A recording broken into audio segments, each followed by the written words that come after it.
Buenas a todos e benvidos á roda de prensa dos asuntos que acordamos esta mañán na Xunta de Goberno do Pazo Provincial. Comezamos destacando no capítulo cultural a ratificación do convenio de colaboración entre a Fundación Sotelo Blanco, o Concello de Castro Caldelas e a Deputación de Ourense para a proposta de funcionamento do Museo Antropolóxico da Ribeira Sacra, o Legario Sotelo Blanco.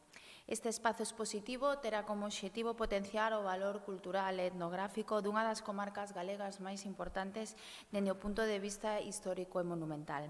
Ubicado no antigo centro comarcal de Castro Caldelas, o Museo Antropolóxico da Ribeira Sacra contribuirá a promover e potenciar o turismo cultural e o valor histórico e cultural dun territorio, o territorio da Ribeira Sacra, no que estamos a loitar para que se recoñecido como Patrimonio da Humanidade por parte da UNESCO. Segundo o convenio da Deputación, a Deputación Provincial farase cargo dos medios humanos e materiais. Ademais, consígnase unha achega de 25.000 euros para os anos 2018 e 2019 a beneficio da Fundación Sotelo Blanco para a realización de actividades de exposición de parte das obras das pezas que se ceden en depósito á Deputación Provincial. Mentres, o Concello de Castro Caldelas colaborará na xestión dos permisos necesarios para a posta en marcha deste museo. Tamén no ámbito cultural, a Deputación de Ourense segue a dar pasos para a organización do Festival de Cine de Ourense 2018 que se celebrará o vindeiro 23 de novembro ata o día 30. Así, a Xunta de Goberno aprobou a fixación de precios públicos polo acceso ás proxeccións do Festival de Cine. Segundo acordado no día de hoxe, a entrada para asistir á proxección de películas incluídas na sección oficial e competitiva terá un prezo de 4 euros, mentres que as entradas para o resto de proxeccións custará 3 euros. Apuntar, ademais, unha achega de 9.150 euros, da que se beneficiará a agrupación musical da Limia, que grazas a esta achega poderá adquirir un novo equipamento musical.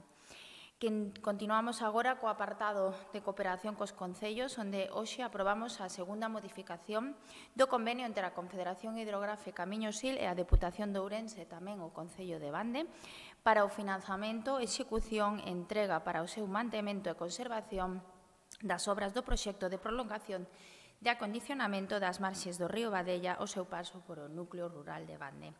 Logo da primeira modificación aprobada pola Xunta de Goberno en decembro do 2017, agora procédese a unha segunda modificación a petición da Confederación Hidrográfica para axustar o financiamento do proxecto ao ritmo da execución das obras, circunstancia, por outra banda, xa contemplada no propio convenio. Seguimos agora no Concello do Bolo, que percibirá unha achega de 48.000 euros para a recuperación dun muiño fariñeiro.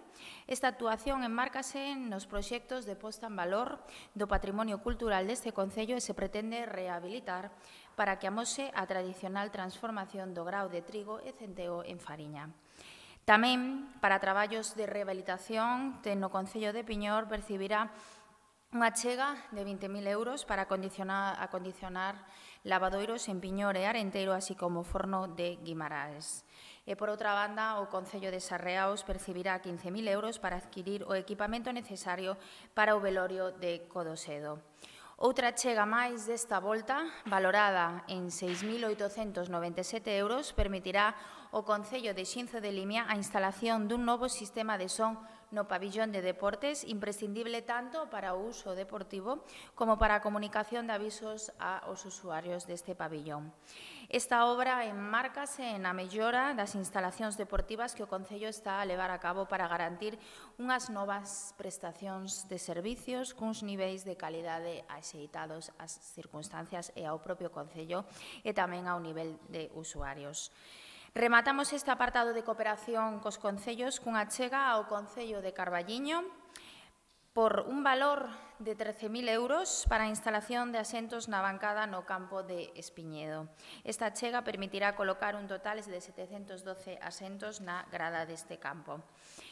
Finalizamos co apartado deportivo, pois hoxe foron aprobadas as bases reguladoras e convocatoria da concesión de bonificación a entidades deportivas por o uso das instalacións do Pazo de Deportes Paco Paz durante a tempada 2018-2019.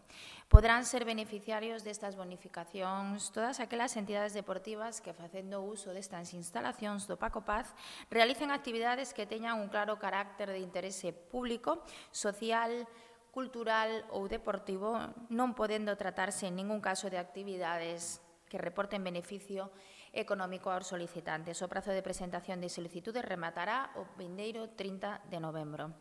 Ademais, a Xunta de Goberno tamén concedeu hoxe 3.600 euros á Real Federación Galega de Fútbol para a Escola Deportiva de Fútbol Sala de Lobios dentro das actividades de promoción desta disciplina naqueles concellos onde non exista un clube principal de referencia.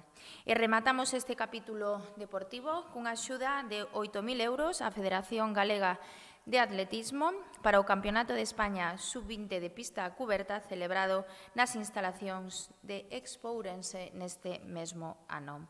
Estes foron os asuntos tratados no día de hoxe, un total de 148.647 euros para temas de cooperación e temas deportivos. Estou ao seu dispor se teñen a ben algunha pregunta ou algunha dúbida e senón agradecerlle a asistencia. Moitas grazas.